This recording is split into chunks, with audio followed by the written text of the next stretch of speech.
Bonsoir, bonsoir tout le monde, bonsoir à tous, bonsoir. Et je suis ravi d'être avec vous. Bonsoir Ludovic, merci pour cette présentation. Je suis ravi d'être avec vous et je vous souhaite à tous la bienvenue. Ce soir, le premier cours de la session de Kabbalah 1, une session de 10 cours, pendant laquelle nous allons développer certains thèmes, certaines connaissances sur Kabbalah. Qu'est-ce que Kabbalah? Ce soir, mon objectif, il est réellement de vous partager des clés, des outils, cet enseignement, cette sagesse ancestrale. Et dans cette session de Kabbalah, vous allez le découvrir vous-même, nous parlons de nous. Nous parlons de la vie, nous parlons de notre vie, nous ne parlons pas uniquement du fait d'être en vie, mais réellement d'être vivant, trouver un sens à notre vie. Parfois, nous sommes en vie, mais nous n'avons pas de sens à donner à notre vie. Dans cet enseignement, nous allons à travers différentes étapes et nous allons avancer étape par étape au fur et à mesure des thèmes de la session. Vous allez voir qu'on va parler sur des thèmes tellement larges, tellement importants, qu'on parle réellement de notre vie. Mais surtout, nous allons apprendre à mettre en pratique cet enseignement avec des ateliers, avec des exercices tout au long de ce processus. Nous allons apprendre non seulement le savoir, la connaissance, mais comment pratiquer cette connaissance. Le but de cet enseignement, c'est réellement de nous permettre à chacun de comprendre les secrets de l'univers, le mode d'emploi de l'univers. Quelles sont les règles du jeu de la vie. C'est la seule chose que nous n'apprenons pas à l'école. Quand nous connaissons les règles, quand nous connaissons le mode d'emploi, alors chaque chose devient beaucoup plus facile pour tout le monde. Imaginez que vous venez d'acquérir un nouveau téléphone, un nouvel ordinateur, et si vous n'avez pas le mode d'emploi, alors vous allez être limité dans l'utilisation que vous allez pouvoir en faire. La sagesse de Kabbalah, la sagesse de la Kabbale, c'est le mode d'emploi de la vie. Les kabbalistes enseignent qu'il existe des lois métaphysiques et que ces lois métaphysiques gèrent et influencent notre réalité, notre monde physique, de manière beaucoup plus importante que les lois physiques même que nous connaissons. Kabbalah, c'est ce qu'on appelle la technologie spirituelle de l'âme. Et l'objectif ce soir, le premier objectif, comment transformer les défis en opportunités. Comment transformer une situation compliquée en opportunité. Avant d'entrer dans ça, il est important de comprendre qu'être spirituel d'un point de vue kabbaliste, ça n'a rien à voir avec le fait d'être dans le mysticisme, dans l'invisible, dans les mondes supérieurs, ou de pratiquer le yoga, ou de manger vegan, ou de manger bio. Non, la Kabbalah nous dit que la spiritualité, elle consiste à accepter que notre seule et unique raison d'être, c'est la transformation. Transformer notre nature pour devenir des meilleures personnes, des meilleures versions de nous-mêmes, améliorer notre existence, améliorer le monde qui nous entoure. Ça veut dire, en gros, apprendre à voir, à comprendre la grande image de la vie. La spiritualité, c'est notre capacité à voir ce qui ne va pas à l'intérieur de nous, ce qui bloque. Et on va comprendre, au fur et à mesure où nous allons rentrer dans ce cours, que le fait d'accepter l'idée que nous pouvons nous transformer nous ouvre déjà les portes de Kabbalah. Souvent, on écoute notre ego qui nous dit, vous savez, moi je suis parfait et le reste du monde, c'est le problème. Non. Commence par nous. Et avant de commencer, réellement, j'aimerais en quelques minutes vous expliquer qu'est-ce que Kabbalah, qu'est-ce que le centre de la Kabbale, quelle est la source principale de cette sagesse, et qu'est-ce que vous pouvez attendre réellement de cette session de cours qui va démarrer.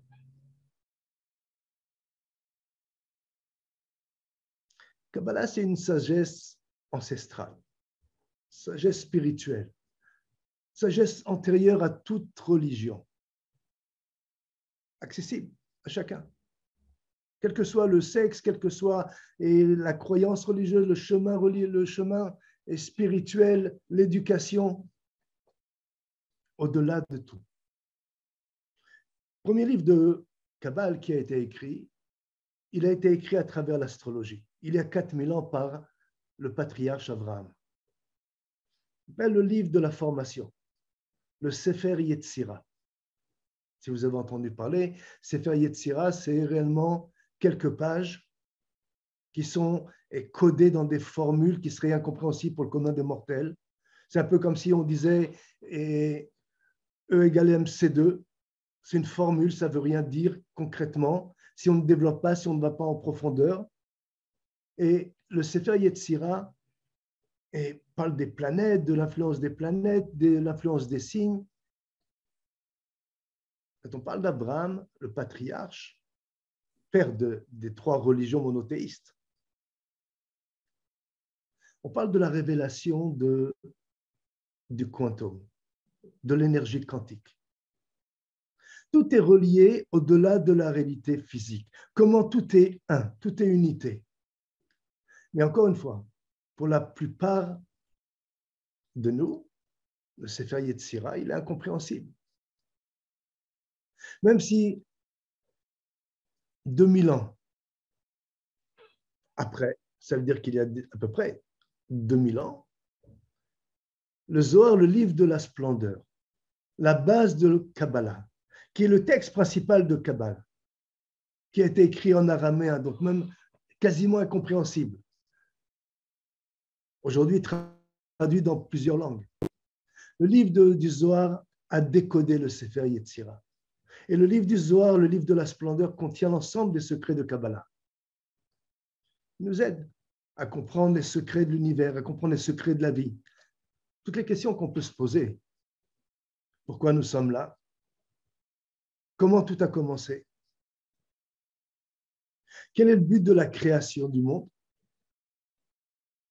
Tout ce que nous allons vous partager dans cette session de 10 cours, c'est cette sagesse qui a été transmise de maître à élève à travers toute une lignée de kabbalistes. En 1922, le grand kabbaliste Rabbi Yehuda Ashlag a fondé le centre de la Kabbale, et c'est réellement à travers le travail de 2 êtres exceptionnels, le Rav et Kierenberg, qu'aujourd'hui des millions de personnes à travers plus de 40 pays dans le monde ont été touchés par cet enseignement, par cette sagesse, et ont transformé leur réalité. Pour avoir une plus grande compréhension, pour avancer, nous allons déjà poser les bases les plus importantes de cet enseignement, ce qu'on appelle les blocs de construction. Nous allons découvrir dans les 5 premiers cours, et c'est pour ça que c'est important d'être présent. On fera en sorte réellement de démarrer, de finir à l'heure. Mais c'est important d'être présent parce que les 5 premiers cours sont les 5 concepts fondamentaux. On va découvrir la base de construction de Kabbalah. Le monde dans lequel nous vivons, c'est un monde de cause à effet. Un monde de relations de cause à effet, action-réaction. Ça veut dire qu'aucune chose n'arrive dans notre vie par hasard. Il nous arrive de focaliser parfois sur une situation, de focaliser parfois sur un moment précis dans notre vie.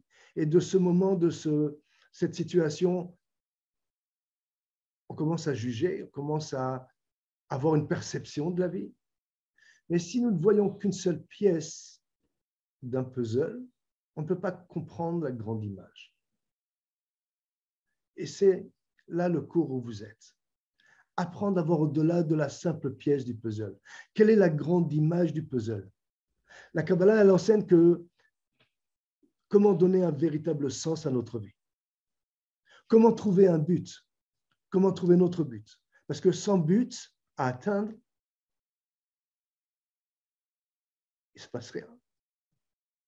Si nous ne savons pas où nous devons aller, il sera très difficile pour chacun d'entre nous d'arriver quelque part. Kabbale, elle nous explique qu'il y a un sens et qu'il y a un système parfait. Une grande image dans laquelle chaque pièce de ce puzzle a sa place. Chaque situation de votre vie, chaque personnage dans votre vie a une place particulière. Chaque semaine, pendant 10 semaines, nous allons apprendre une règle, un outil qui va nous permettre d'avancer dans cette transformation spirituelle. Et ce soir particulièrement, nous allons découvrir comment chaque défi que nous avons dans notre vie est en réalité une opportunité pour manifester plus de potentiel, une opportunité de grandir spirituellement, comprendre quels sont nos dons, quelles sont nos spécificités, quels sont nos talents. Et surtout que le simple fait d'exprimer nos dons, d'exprimer nos talents, ça nous remplit d'une satisfaction. On va découvrir les lois d'affinité. On va comprendre que notre conscience attire les situations ou attire les personnes dans notre vie. Parfois, on dit « Ah, mais pourquoi j'ai rencontré telle personne ou pourquoi je suis dans telle situation ?» La Kabbale, elle dit « Notre conscience attire, crée les affinités. » Si on a peur d'une situation, vous l'avez peut-être déjà remarqué, on attire une situation qui va nous faire peur. Plus nous avons une pensée positive ou négative, peu importe, mais nous attirons dans notre vie selon la pensée, selon la conscience. Rappelez-vous, l'enseignement, ce n'est pas une nouvelle philosophie. C'est une sagesse transmise de génération en génération. Et si vous posiez des questions avant d'arriver à Kabbalah, vous allez voir que vous allez vous poser encore plus de questions. Nous, on attend des réponses. Mais apprendre à se poser des questions permet d'accéder aux réponses que nous avons déjà à l'intérieur de nous, les véritables réponses. Et une des bases principales de Kabbalah, c'est de ne surtout pas croire à aucune chose que je vais vous partager pendant cette session. Ne croyez pas à ce que je vais vous partager. Mettez-le en pratique. Vérifiez. Posez des questions. Et vous aurez le libre arbitre de décider si ça vous correspond ou non. Mais apprendre à recevoir les bonnes questions dans notre vie, ça commence par apprendre à poser les bonnes questions. Souvent, on ne pose pas les bonnes questions. Vous savez pourquoi on ne pose pas les bonnes questions? Parce qu'on a peur des réponses. Et si on ne pose pas les bonnes questions, bien entendu, on a des réponses qui ne nous correspondent pas. Et le fait d'avoir peur d'avoir les réponses, vous savez pourquoi on a peur d'avoir les bonnes réponses? Ça nous pousserait à assumer des responsabilités, à devenir responsable de notre vie. Parfois, on préfère avoir un Dieu, avoir une force extérieure, avoir le gouvernement, avoir la conjoncture qui nous sert à blâmer, pour éviter d'avoir nous-mêmes la responsabilité de notre vie. Parce que le mot responsabilité, c'est réellement la chose la plus difficile à assumer pour chacun d'entre nous. Très difficile d'être responsable.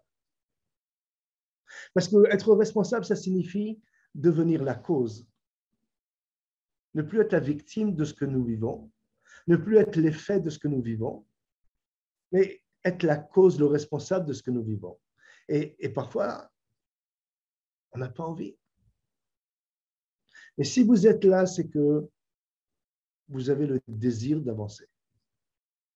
Donc, on veut tous, en réalité, avancer, on veut tous comprendre comment on peut être responsable, comment on peut transformer notre réalité, mais comment faire, par où commencer.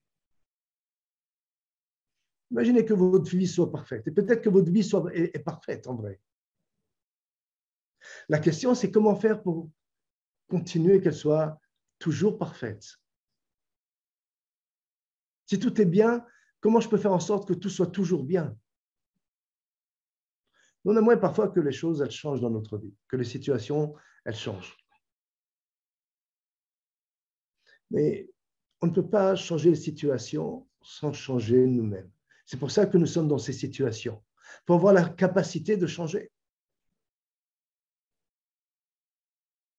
Même quand tout est bien, il arrive parfois que des situations arrivent qu'on n'attendait pas et d'un seul coup, tout est transformé. Alors commençons. Comment pouvons-nous créer une réalité dans laquelle chaque blocage, chaque défi, chaque situation compliquée de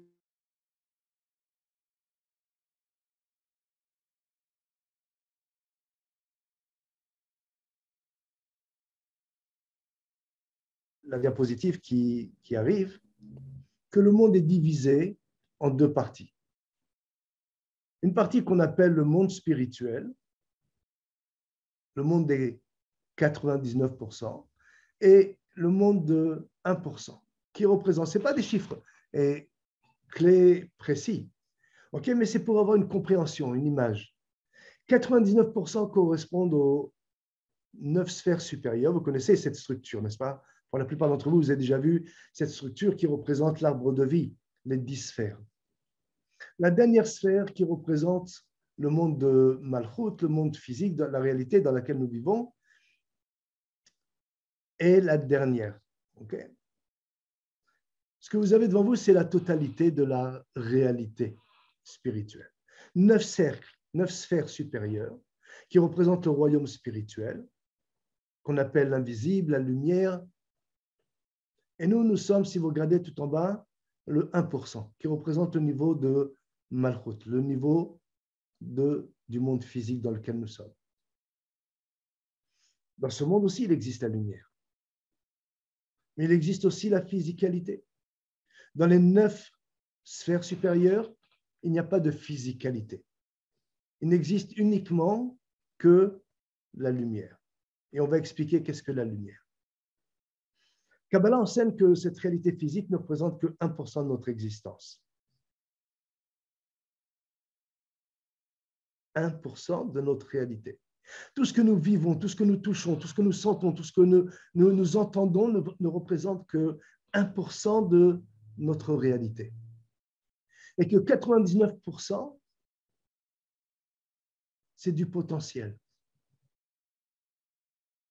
Vous imaginez tout ce qu'on est capable de faire, tout ce qu'on arrive à faire, tout ce qu'on a fait, tout ce qu'on a créé, en utilisant uniquement 1%. Imaginez si on utilisait un peu plus que 1%. Aujourd'hui, notre réalité physique, c'est la perception de la vie. C'est notre perception à travers nos 5 sens. Aujourd'hui, pour voir et vivre au quotidien, on utilise ce qu'on appelle les 5 sens. Notre intellect, notre logique. Parfois, les choses, elles peuvent arriver dans notre vie d'une manière parfaite. Parfois, elles peuvent arriver d'une manière un peu plus chaotique. Vous vivez des choses comme ça? Parfois, les choses, elles arrivent et tout est parfait, tout est impeccable. Et parfois, c'est le chaos le plus terrible. Parce que parfois, nous regardons notre vie avec un système de croyances limitées, ce qu'on appelle l'individualité, ce qu'on appelle l'ego. C'est-à-dire que nous limitons notre perception à la réalité du 1%. Parce qu'on ne peut pas voir que tout est parfait, on voit uniquement un désordre.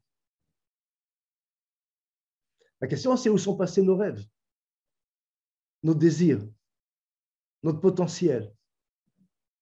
Dans le 1%, non.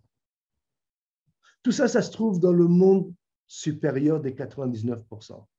Et nous regardons le monde avec une vision limitée. Nous regardons notre vie avec un esprit logique, limité par les 5 sens. C'est comme si que vous habitiez, par exemple, dans un immeuble au rez-de-chaussée et que vous regardez par la fenêtre et vous voyez uniquement les voitures, le bas des immeubles et que vous ne pouvez pas voir derrière les autres immeubles. Imaginez maintenant si vous prenez l'ascenseur dans votre immeuble et que vous montiez au 10e ou 15e étage, que vous vous éleviez dans les niveaux supérieurs. Comment serait votre vue? beaucoup moins limité, n'est-ce pas? La vision que vous aurez est beaucoup plus large. En spiritualité, c'est exactement la même chose. Tant que nous sommes limités à notre réalité physique, qu'on appelle le monde physique, le monde de Malchut, la dernière sphère, nous ne pouvons pas voir la grande image et voir que tout est parfait, qu'il y a un ordre dans ce désordre. Et c'est la raison très souvent pour laquelle on passe notre temps à blâmer les autres, à blâmer le monde, à blâmer l'injustice, la conjoncture, les systèmes, etc. Parce qu'on n'a pas accès à la grande image. Avoir accès à la grande image, ça veut dire s'élever dans les niveaux supérieurs. Donc, qu'est-ce qu'on fait dans notre vie? On vit avec des hauts, avec des bas. Une fois, ça marche, une fois, ça ne marche pas. Une fois, c'est bien, et la seconde d'après, OK, et plus rien ne marche. La seule et unique raison pour laquelle nous nous sentons victimes, et la raison pour laquelle parfois on a l'impression que nous ne recevons pas les bénédictions dans notre vie, pour laquelle et parfois on a l'impression de ne pas être rempli d'énergie, c'est que nous ne sommes pas connectés à la grande image, tout simplement.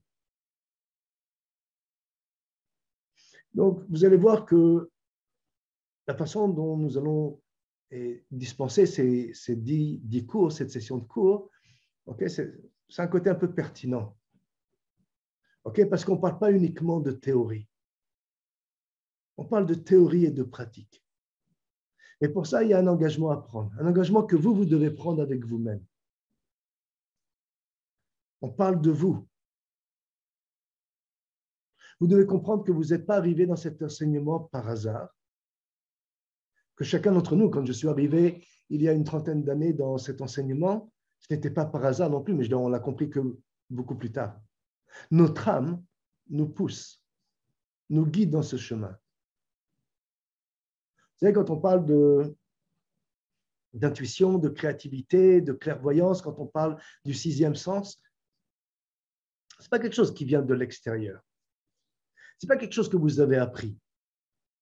Ce n'est pas quelqu'un qui vous a enseigné. Ça provient de votre âme. Et nous devons apprendre à écouter notre âme, à dépasser la limitation des 5 sens, à dépasser nos sentiments ou nos émotions. Sortir de tout ce qui est limité, compliqué.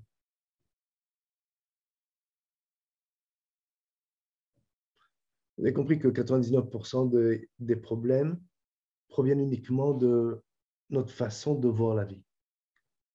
Question de perspective. Notre angle de vision nous permet d'avoir accès à une petite image, à une grande image, un peu comme l'appareil photo.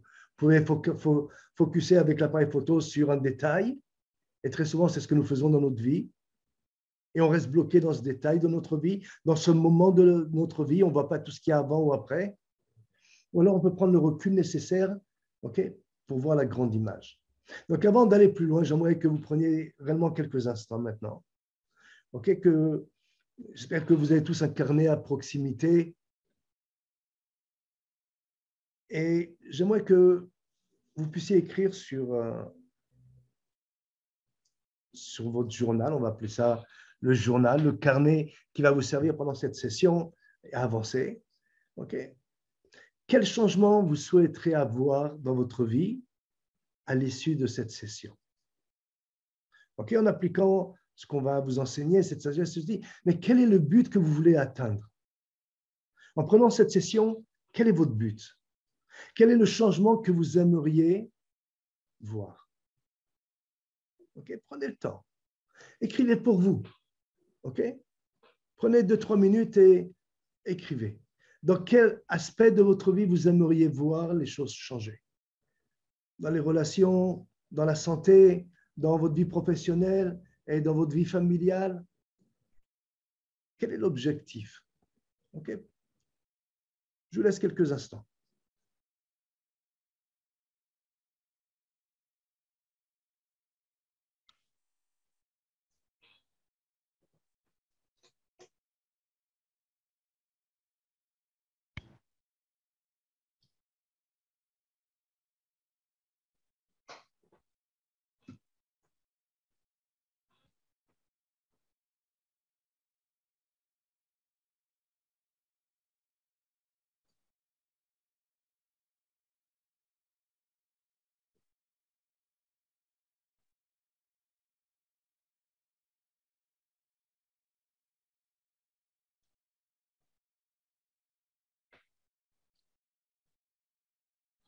OK.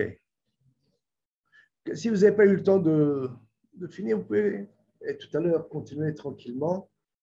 Mais j'espère que vous avez tous marqué quelque chose. Quel est l'objectif principal que vous voulez atteindre? Quand on parle de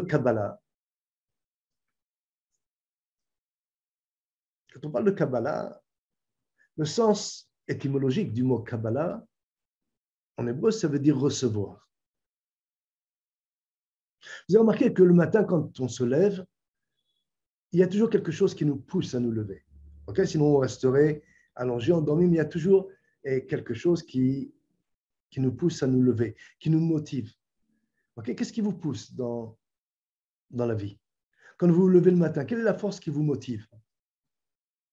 Quelle est l'énergie que vous avez pour atteindre quelque chose? Votre travail, peut-être l'envie de prendre un café, l'envie de rencontrer quelqu'un, l'envie d'aller voir vos amis, peu importe.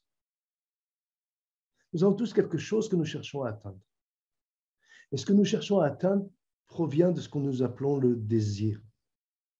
Le désir, c'est ce qui nous pousse et c'est ce qui nous dirige dans la vie. Sans désir, il n'y a pas de mouvement. Le désir de recevoir, c'est je veux. Je veux atteindre, je veux recevoir, je veux me remplir. Quand on parle de Kabbalah, on parle du désir de recevoir. La force qui nous dirige dans la vie, c'est le désir de recevoir. Peu importe ce que nous voulons recevoir, il y a le désir. Ce que les kabbalistes appellent le vase, le réceptacle. Chaque jour, nous cherchons à recevoir une satisfaction, nous recherchons à recevoir dans différents aspects de notre vie. Nous voulons recevoir une plénitude, une satisfaction. On cherche à se remplir. Parce que si on veut être heureux, on a besoin que notre désir soit satisfait. Quand est-ce qu'on est heureux? Uniquement quand ce qu'on veut est atteint. Le désir. Le désir crée des pensées. Le désir crée des émotions. Le désir crée des actions. Mais tout commence par le désir. Cherchons à obtenir quelque chose de physique, parfois de métaphysique, parfois de matériel, parfois de financier. Parfois, on veut rencontrer la bonne personne. Parfois, on veut tout simplement être heureux. Parfois, on veut être en bonne santé. Parfois, on veut être riche. Donc, si vous étiez le plus sincère avec vous-même, si maintenant vous aviez l'opportunité de recevoir tout ce que vous voulez, qu'est-ce que vous aimeriez recevoir? Prenez quelques secondes. Si maintenant vous aviez l'occasion de recevoir tout ce que vous voulez, quelle est la chose ou quel est le désir? Okay. Qu'est-ce que vous aimeriez recevoir? Écrivez sur le chat, s'il vous plaît. J'aimerais que chacun d'entre vous, vous écriviez au moins une chose de ce que vous aimeriez recevoir si vous aviez la capacité de tout recevoir. Et Ludovic qui est avec nous, va nous lire un peu les réponses de chacun d'entre vous. Juste un mot. Qu'est-ce que vous aimeriez recevoir?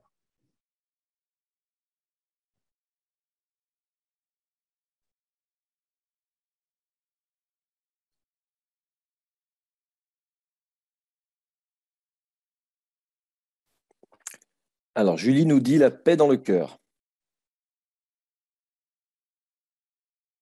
La paix dans le cœur. La santé pour Kimia, la connaissance pour la partager pour Chantal, la tranquillité pour Enzo,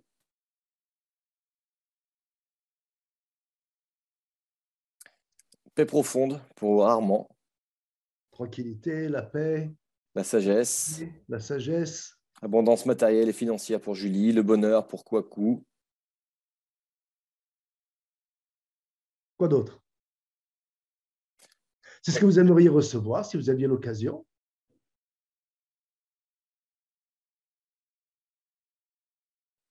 La connaissance, la paix profonde à nouveau. la confiance, la positivité. Nathalie. Merci pour toutes vos réponses. C'est important d'être dans cette activité, cette interactivité. Vous avez remarqué que tout ça provient d'une seule chose. En réalité, ce qu'on veut recevoir dans notre vie, c'est... Et personne n'a parlé d'amour, personne n'a parlé de bonheur. Ou alors vous n'aviez pas eu le temps encore de marquer ça. Mais tout ce que vous avez marqué provient d'un seul et unique mot qui s'appelle le désir. C'est ce que vous avez devant les yeux et tout ce que vous avez marqué comme réponse est bien entendu une partie de ce que nous désirons recevoir dans notre vie, n'est-ce pas? Mais vous avez vu que tout ce que nous avons marqué pour la plupart, ce n'est pas matériel. Vous savez pourquoi ce n'est pas matériel? Pourquoi on n'a pas écrit des choses matérielles? On voudrait une nouvelle maison, on voudrait une nouvelle voiture, on voudrait un nouveau compte en banque, on voudrait... Parce qu'on n'a jamais été totalement satisfait des choses matérielles. Ou alors on a été satisfait, mais de manière éphémère. On peut avoir une grande maison, on peut vouloir une grande maison et avoir une grande maison, mais parfois dans cette grande maison, on peut se sentir seul, on peut se sentir triste, parce que c'est une grande maison, mais ce n'est pas un foyer où il y a des amis, où il y a une famille. Parfois, on peut avoir un super poste de travail et ce n'est pas ce qu'on veut faire dans notre vie. C'est vide de sens. Donc, ce qu'on veut derrière tous les aspects matériels que nous cherchons, en réalité, c'est... Parce que si vous regardez, c'est quand même incroyable, non? Aucun d'entre nous, nous nous ressemblons. Différents pays, différentes religions, différents langages, différents chemins spirituels. Nous avons même des empreintes digitales différentes. Aucune ressemblance les uns avec les autres. Mais vous avez remarqué qu'on cherche tous la même chose. Nous cherchons tous derrière les différents aspects de la vie à se sentir remplis intérieurement. Quand on parle de certitude, quand on parle d'amour, quand on parle de courage, quand on parle de créativité, de satisfaction ou de paix ou de santé, on ne parle pas de choses concrètes. On ne parle pas de choses qui sont quantifiables, n'est-ce pas? Dans quel magasin vous pouvez acheter la santé? Dans quel magasin vous pouvez acheter l'amour? Ou la certitude, ou le courage, ou la générosité? Ça n'existe pas. C'est aussi, si vous avez un magasin comme ça, donnez-moi l'adresse. Et on cherche quelque chose d'infini. Nous recherchons quelque chose de beaucoup plus grand. Ce que les kabbalistes appellent la plénitude. L'énergie infinie de plénitude, la source de toute plénitude.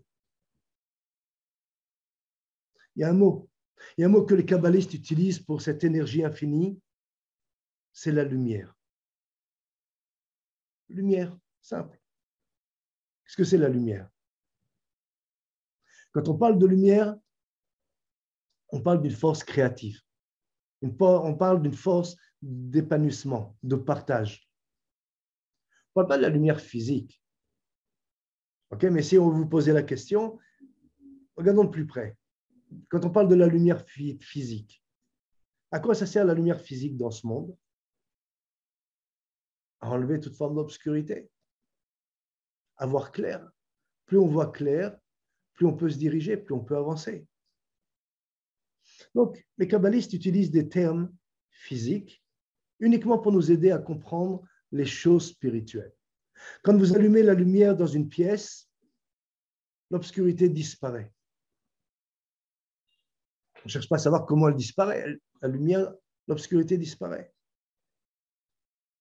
L'énergie de lumière dont parlent les kabbalistes comprend tous les aspects de satisfaction que nous recherchons. De la même façon que quand vous prenez un rayon de soleil, le rayon de soleil contient la totalité des couleurs de l'arc-en-ciel. Quand vous regardez la lumière blanche à travers un prisme, okay, comme vous avez sur cette diapositive, okay, on peut voir apparaître les 7 couleurs du spectre. Donc, quand on est rempli de cette lumière, en réalité, tout ce que nous recherchons, tout ce qui existe, l'amour, la santé, la joie, la créativité, la prospérité, les bénédictions, l'inspiration, la connexion, tout ça, c'est présent à l'intérieur même de ce mot lumière. C'est-à-dire que lorsque nous sommes connectés à cette énergie, à cette lumière, nous sentons que nous avons un sens. Nous sentons une sécurité, une paix d'esprit, comme vous avez écrit. Parce que cette lumière, c'est la lumière du partage, la lumière du Créateur ou la lumière de Dieu. On peut appeler cette lumière Dieu, on peut l'appeler lumière, on peut l'appeler énergie, peu importe comment vous l'appelez. C'est une énergie infinie de bonté, de bienveillance, de créativité, de sagesse et de bénédiction.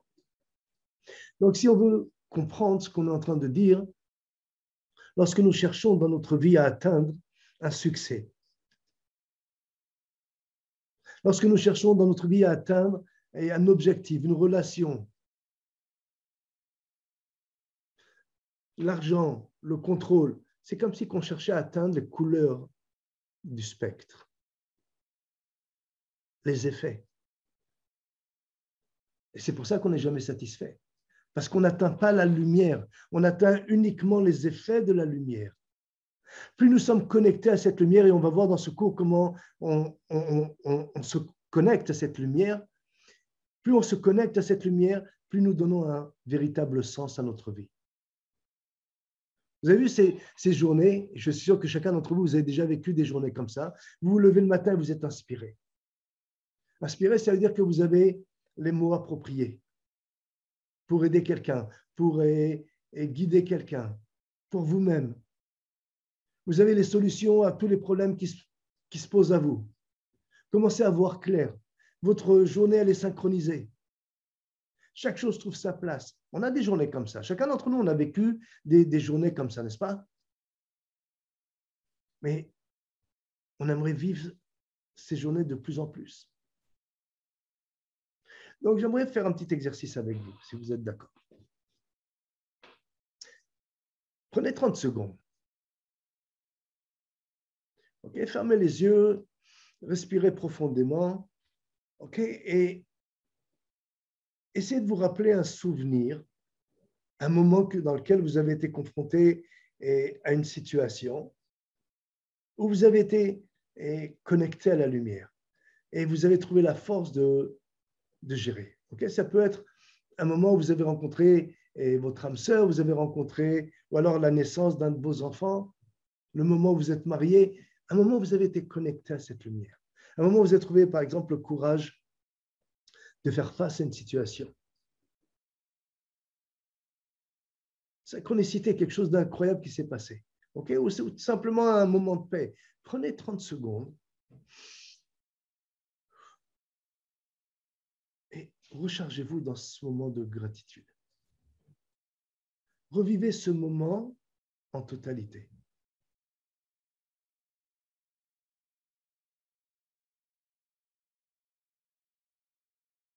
Cette énergie qui a existé à ce moment précis de votre vie, les kabbalistes disent qu'elle est toujours disponible.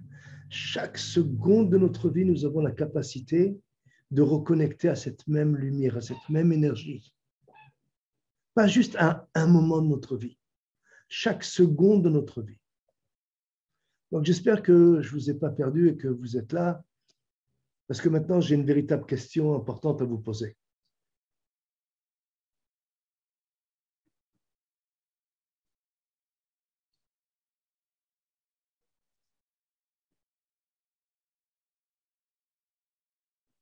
Et je pense qu'ils vont trop vite.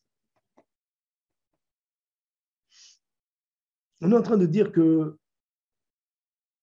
la lumière est là, infinie,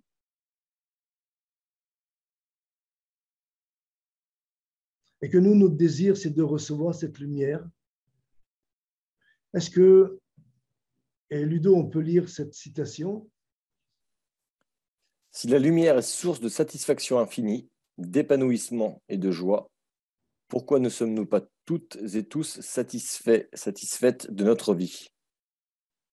Quelle est la cause de cet écart? Pour ceux qui prennent ce cours en route et qui nous rejoignent à travers le streaming, la lumière veut nous remplir. La lumière, elle est infinie. Nous avons un désir, le désir de recevoir. Donc, si d'un côté, nous avons la lumière qui veut remplir et de l'autre côté, nous avons le désir de recevoir et de se remplir de cette lumière, la question que j'aimerais vous poser, c'est comment nous pouvons vivre autant de chaos, d'injustice, de souffrance, de guerre, de peur, si la lumière, elle est source d'énergie? Pourquoi on peut se sentir parfois insatisfait ou en colère? Où sont passés tous ces attributs de lumière, de plénitude, d'amour, de créativité dont on parlait tout à l'heure? Pourquoi on ne peut pas ressentir la lumière chaque seconde, chaque moment? Qu'est-ce qui empêche?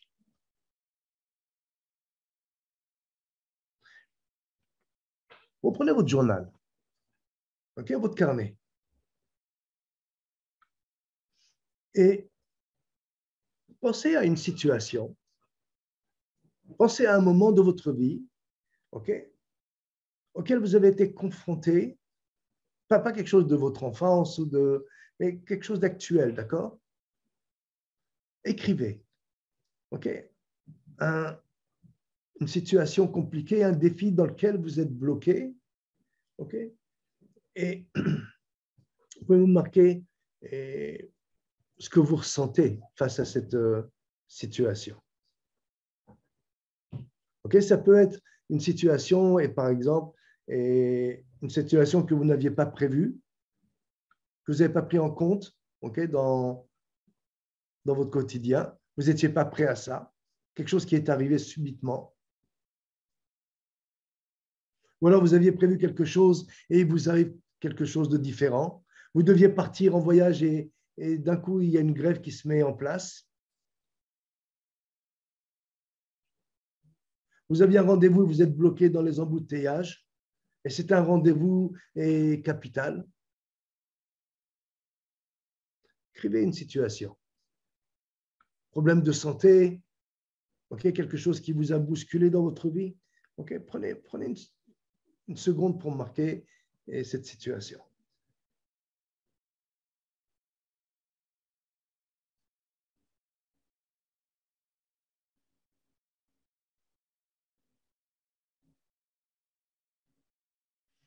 Maintenant, rappelez-vous ce que nous avons expliqué au début. Le but de ce cours, c'est transformer nos obstacles en opportunités. Comprendre que chaque défi, chaque situation est en réalité une opportunité. Donc jusque-là, on comprend que la lumière veut donner, que nous voulons recevoir. Alors, qu'est-ce qui bloque?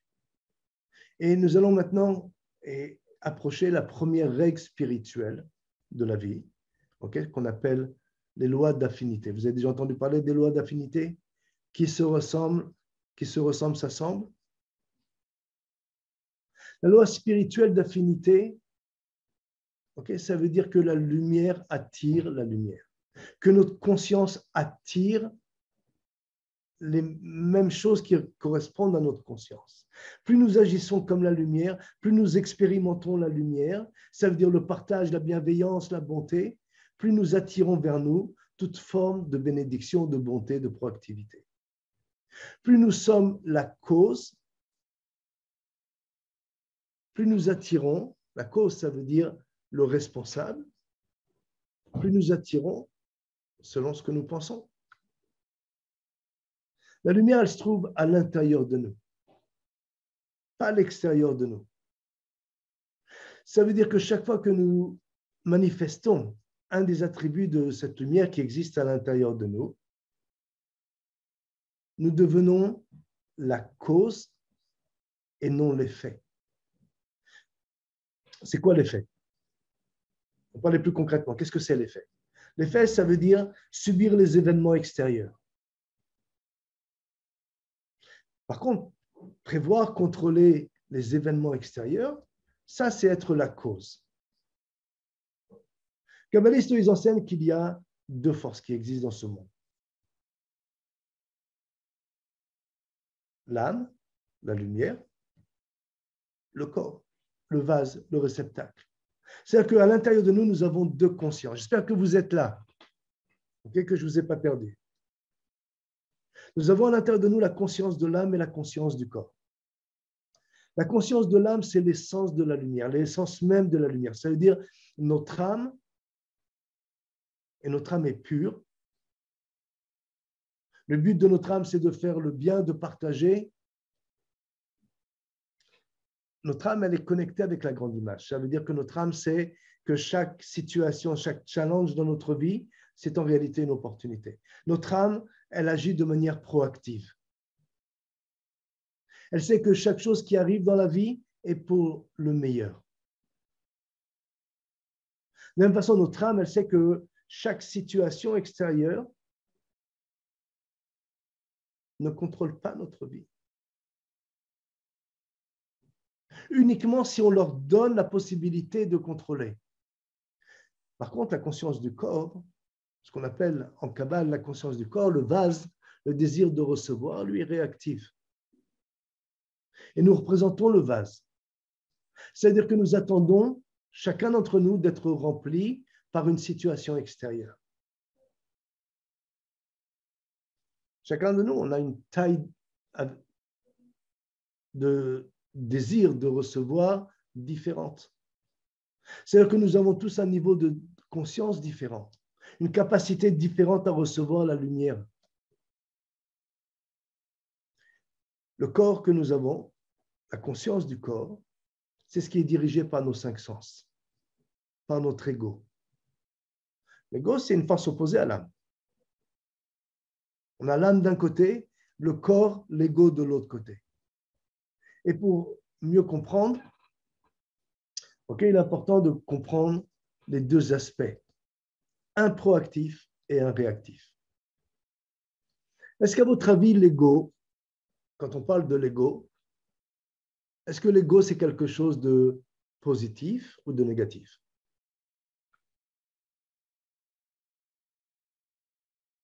Vous pouvez écrire au fur et à mesure sur le chat. Chantal nous dit négatif. Bien. Positif de la part d'Olivier. Nathalie nous dit les deux. Abstention. J'ai l'ego est négatif de la part de Rosaline.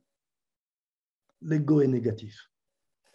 Ce n'est pas connoté positif ou négatif, c'est l'illusion de la dualité, nous dit Julie. Intéressant. J'ai encore 2 négatifs, 3 négatifs, 4 négatifs, 5, 6, 7. A priori, L'ego est plutôt négatif pour la plupart. Okay. Les kabbalistes enseignent que l'ego n'est ni positif ni négatif. L'ego est naturel. Naturel. Ni positif ni négatif. L'essence de l'ego, c'est quoi? C'est l'individualité. C'est la réactivité. Tout à l'heure, on a vu ce que c'est que le fait d'être connecté à la lumière, n'est-ce pas? On a vu que quand on est connecté à la lumière, on attire les bénédictions, on attire la synchronicité des événements et que tout se passe pour le meilleur. Qu'est-ce que ça signifie être déconnecté de la lumière? Ce qu'on appellerait le comportement réactif. Imaginez si quelqu'un, comme on a tous chaque jour, des personnes qui appuient sur nos boutons. Vous savez que quand quelqu'un appuie sur un bouton et que vous réagissez d'un seul coup, et nous avons le choix en réalité. À ce moment précis, nous avons le choix. On a le choix de réagir, l'impulsion, comme la plupart de nous faisons. On peut être réactif et réagir à cette situation. Quelqu'un vous bouscule et vous met en colère tout de suite. Ça, c'est de la réactivité. Et chaque fois que nous avons une pensée, une émotion, une parole qui réagit à un élément extérieur, à une situation extérieure, chaque fois que nous sommes dans la réaction et pas dans l'action, nous nous déconnectons de la lumière. Ça, c'est la conscience réactive, c'est le comportement réactif. Chaque fois que nous réagissons à une situation en venant d'une conscience de manque, par exemple, je vis avec cette personne parce que je ne voulais pas vivre seul. Est-ce que c'est proactif ou réactif? Réactif. Ça vient d'une conscience de manque, de peur. Je prends ce travail parce que je n'ai pas le choix. Pas parce que je le veux, pas parce que j'ai décidé de faire ce travail, non. Ou quand on dit j'ai peur de demain. Chaque fois que nous venons d'une conscience de manque, de peur, de besoin, nous nous déconnectons de la lumière. Nous sommes dans le comportement réactif qui nous déconnecte de la lumière. Ça veut dire qu'en réalité, nous ne pouvons tirer aucune satisfaction, aucune plénitude de cela. La colère, la tristesse, la passivité, la fainéantise, la frustration, la maladie, tout ça, ça provient d'un comportement réactif. Ce comportement réactif, il provient d'une conscience réactive. C'est un résultat, ce n'est pas une cause. C'est ça qui est important de comprendre ce soir. Quelle est la cause, quel est l'effet? Et c'est pour ça que nous étudions Kabbalah. Apprendre comment choisir la conscience avec laquelle nous allons vivre notre vie. On peut choisir d'être réactif, on peut choisir d'être proactif. Rappelez-vous, il y a 2 fréquences. Ces 2 fréquences, elles sont importantes parce que c'est ce qui nous donne le libre arbitre, de décider. Est-ce que j'avance dans ma vie avec mon âme, à travers l'âme ou à travers le corps? Le fait d'utiliser notre libre arbitre, c'est apprendre en réalité à faire le film de notre vie. C'est la possibilité de transformer notre destin. En apprenant Kabbalah, nous apprenons à agir, pas à réagir aux choses. C'est-à-dire qu'en réalité, avoir une vision beaucoup plus haute pour résister à cette réaction naturelle de l'ego. L'ego, c'est naturel. Ça nous pousse dans l'impulsion, dans la réactivité. Nous, on veut voir l'opportunité dans la situation. Le fait de ne pas réagir, de ne pas utiliser l'ego, et on va le voir tout à l'heure, de ne pas utiliser l'ego, de résister à cet ego naturel, on transforme une nature. Notre ego, c'est notre conscience réactive, la conscience du corps, la conscience inférieure, celle qui est gouvernée par les 5 sens, par ce qu'on appelle l'esprit rationnel, l'esprit logique. Dans la structure de l'arbre de vie, c'est ce qui est relié avec la réalité du 1%. C'est être contraire à la cause. C'est être lié avec les faits. Ce qu'on est en train de dire, ce n'est pas de fermer les yeux sur les situations, sur ce qui se passe. Non. On voit le chaos, on voit le désordre, on a ces émotions de peur, d'anxiété et de tristesse qui est là, mais on se connecte avec notre énergie intérieure, avec notre âme. On prend la décision au niveau de l'âme, au niveau du 10e étage, pas du rez-de-chaussée. Et parce qu'on prend notre décision dans un niveau plus élevé, alors on a plus de clarté. Plus nous nous élevons, plus nous avons de la clarté. Plus nous avons de la clarté, plus nous pouvons prendre les bonnes décisions. Combien de fois on prend des décisions dans notre vie et à travers notre réactivité, à travers la colère? Vous visualisez les moments où vous avez pris des décisions dans la colère? Des moments où vous avez pris des décisions parce que vous n'aviez pas le choix? Est-ce que ça a pu vous apporter une satisfaction quelconque? Non. Quand nous écoutons notre âme, quand notre cœur est ouvert, et le cœur représente les portes de l'âme, Quand nous sommes proactifs, quand nous sommes tournés vers l'univers, nous devenons la cause de notre réalité. Faisons affinité avec la lumière. Quand nous écoutons notre ego naturel, nous sommes limités dans le monde du 1%. Nous sommes l'effet, nous sommes réactifs. Nous sommes tournés vers nous-mêmes. Ah, je ne sais plus quoi faire. Quelle décision prendre, je ne sais pas. Je me mets à blâmer les autres. Je suis contrôlé par la peur. Je suis contrôlé par les pensées négatives, par la jalousie, par tout ce qui fait que je réagis à des situations extérieures. Quand nous sommes réactifs, nous sommes déconnectés de la lumière. Nous sommes déconnectés de notre âme. Nous avons le choix entre la conscience de l'âme et la conscience du corps. Le mode proactif et le mode réactif. La cause ou l'effet. Avoir peur, c'est naturel. Avoir peur d'une situation difficile, c'est naturel. Être dans la culpabilité parce qu'on n'a pas fait quelque chose, ou on a fait quelque chose qu'on n'aurait pas dû faire, c'est naturel. Ne pas savoir comment avancer, c'est naturel aussi. Ne pas voir la solution, c'est aussi naturel. De sentir de la pression et de ne pas comprendre ce que nous devons faire, c'est aussi naturel, ce n'est pas négatif. Mais laisser cette colère ou cette réactivité, ça c'est négatif. Nous ne voulons pas laisser cette colère, nous ne voulons pas laisser cette réactivité nous dicter notre vie. Nous ne voulons pas laisser ces pensées ou ces émotions contrôler notre vie. Et malheureusement, c'est comme ça le plus souvent que nous vivons notre vie. Vous savez ce que les kabbalistes disent? Vous pensez, et on pense, que nous sommes inquiets par rapport à la situation dans laquelle nous sommes confrontés. Situation familiale, privée, financière, et que notre inquiétude provient de cette situation. Les kabbalistes disent non. Les kabbalistes disent votre inquiétude provient uniquement de votre conscience réactive, pas de la situation elle-même.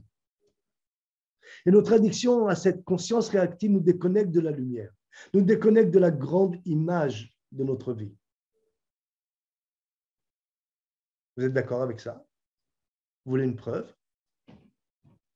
Quand on parle de colère, quand on parle de tristesse, est-ce que c'est quelque chose que vous avez décidé? Est-ce que vous avez décidé, par exemple, que demain, à 15 heures, vous allez être triste? Non, vous n'avez pas décidé. Est-ce que vous avez décidé que demain matin, vous allez vous mettre en colère? Non, vous n'avez pas décidé. Comprenez? C'est une réaction. C'est une réaction à une situation. La colère, la tristesse, la peur, la jalousie, ce sont des réactions à des situations. À ce moment-là, nous ne sommes pas la cause, mais nous sommes l'effet. Et nous, rappelez-vous, le but d'être dans ce cours, c'est que nous voulons être le responsable, la cause de notre vie. Nous ne voulons pas être la victime ou nous ne voulons pas être l'effet de notre vie. Donc, revenons à notre journal. Okay? Reprenez le journal. Okay? À ce challenge, cette situation compliquée que vous avez écrite, à laquelle vous êtes confronté. Et visualisez maintenant la situation que vous avez écrite. Est-ce que face à cette situation, jusqu'à présent, vous étiez proactif ou réactif? Qu'est-ce que vous pensez maintenant? Est-ce que vous avez une autre vision différente de la situation? Est-ce que réellement maintenant vous pensez que le problème c'est la situation elle-même? Ou alors vous commencez à penser que ce qui vous empêche d'avancer face à cette situation, c'est la pensée réactive que vous avez. Le fait d'être centré uniquement sur vous-même, de focaliser sur cette image, sur ce moment unique.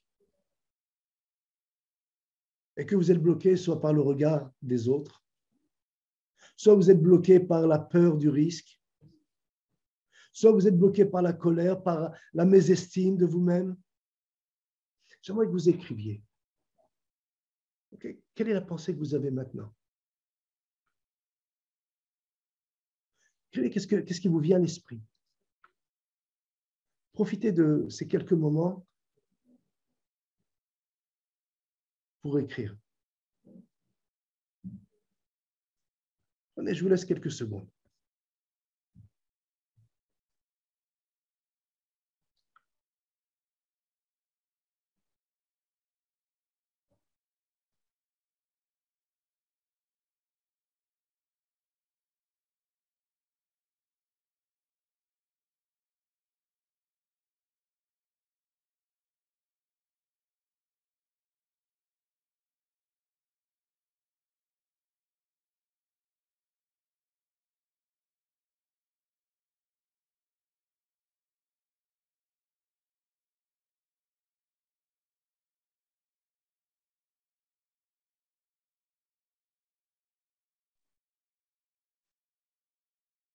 OK.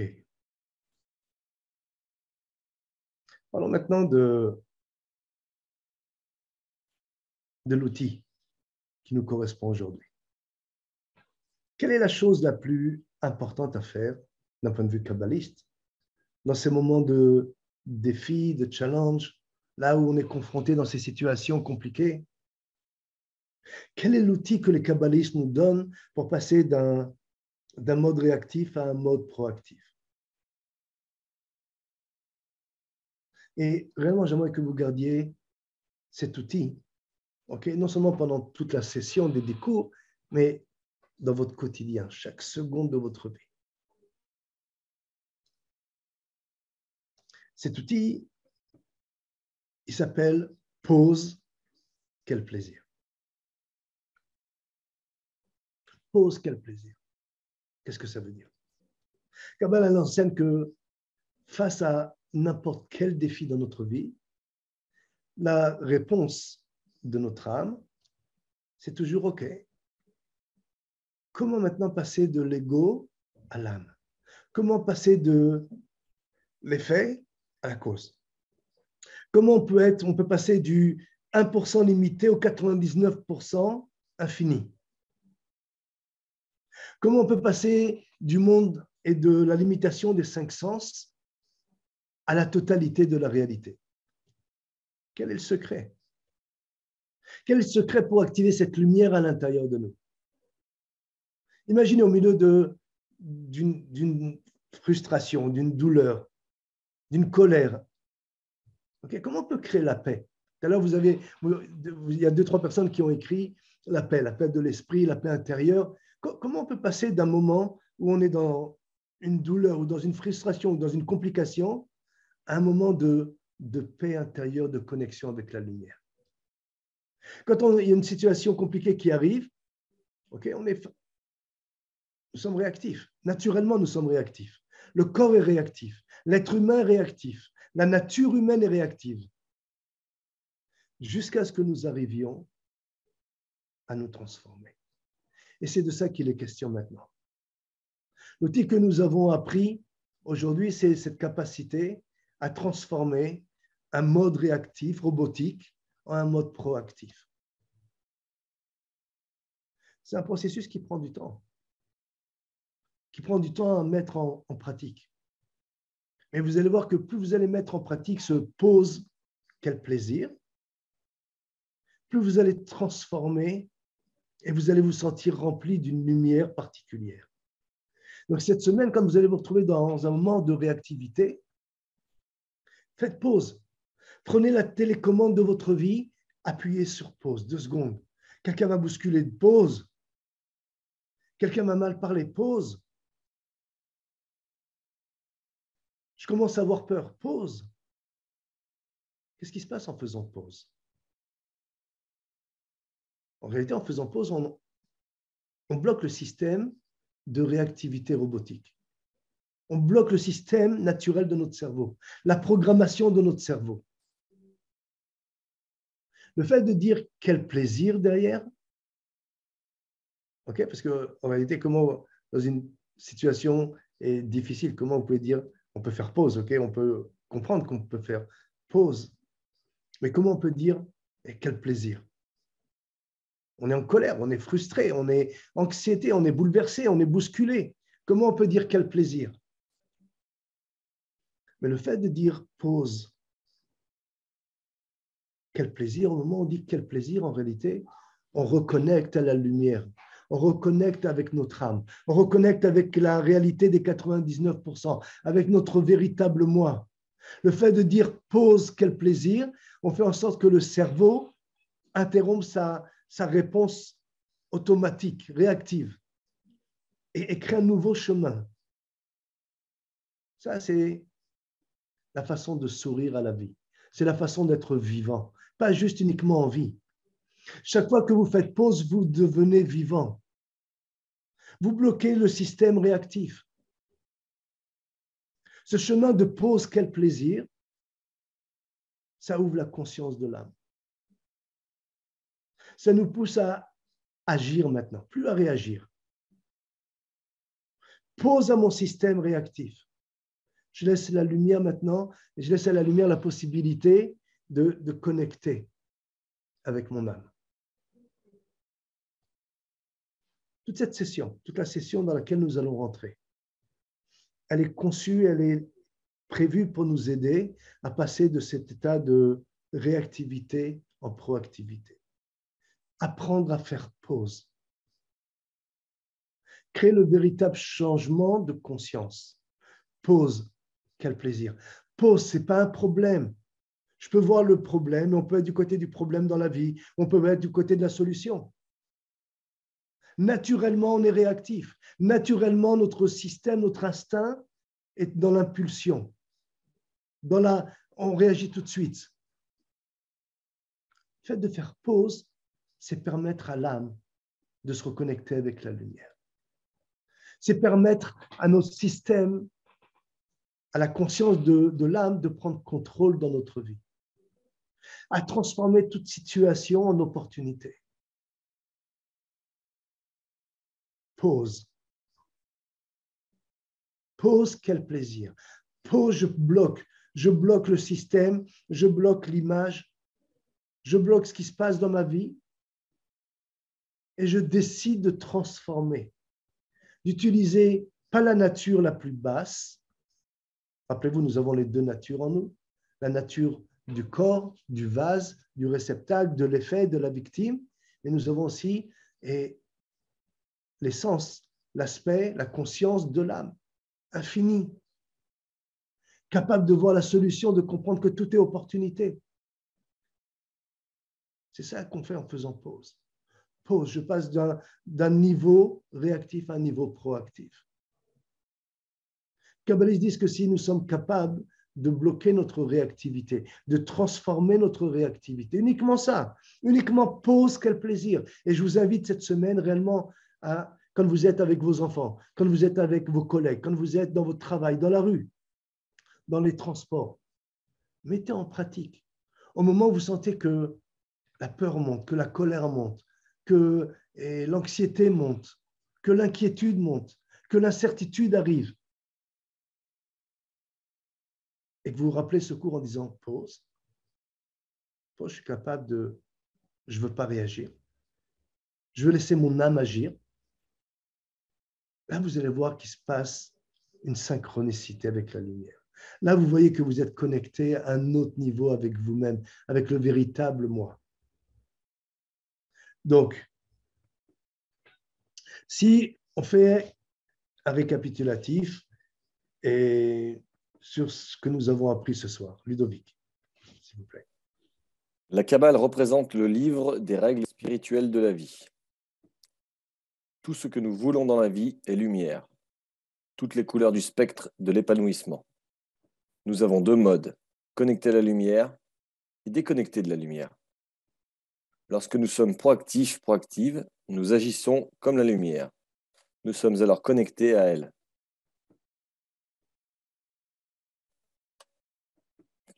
Oui, merci. Lorsque nous sommes réactifs, nous n'agissons pas comme la lumière. Nous sommes alors déconnectés de la lumière. Simple. La lumière, le vase, deux consciences, deux aspects. La force de l'âme, la force du corps. L'ego est quelque chose de naturel, pas de négatif. Le travail que nous devons faire, c'est transformer notre nature, utiliser la nature de l'âme et bloquer la nature de la réactivité du corps. En gros, qu'est-ce qu'on a appris ce soir? Ok, chaque semaine, rappelez-vous, chaque semaine, nous allons apprendre une règle et un outil.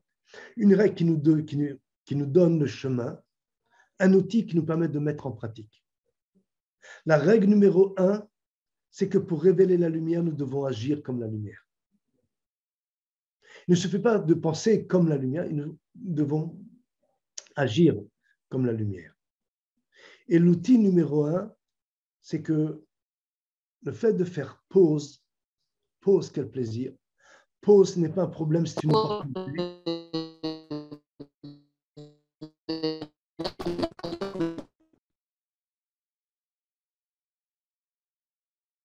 Il se passe quelque chose. Pause, quel plaisir, ça fait partie du cours. Okay, chaque fois que nous faisons pause, nous transformons. Et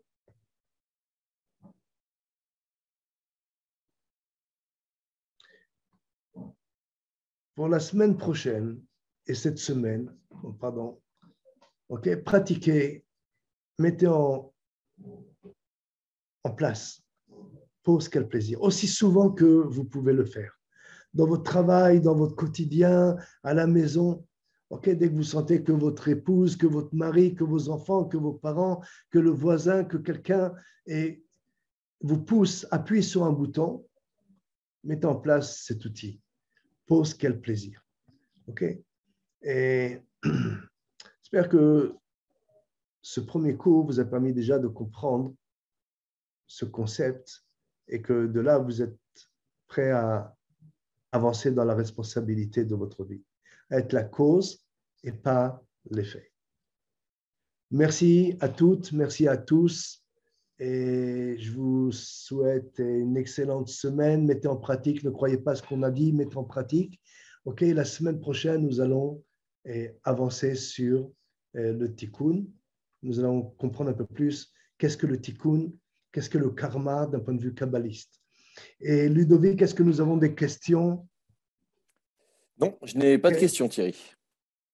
Ok, vous savez que chaque semaine, vous avez la possibilité sur le chat d'écrire des questions auxquelles on prendra le temps de répondre. Si on ne répond pas dans le moment même parce qu'il est déjà tard, on essaiera réellement de travailler sur 1 heure de temps pour ne pas être débordé.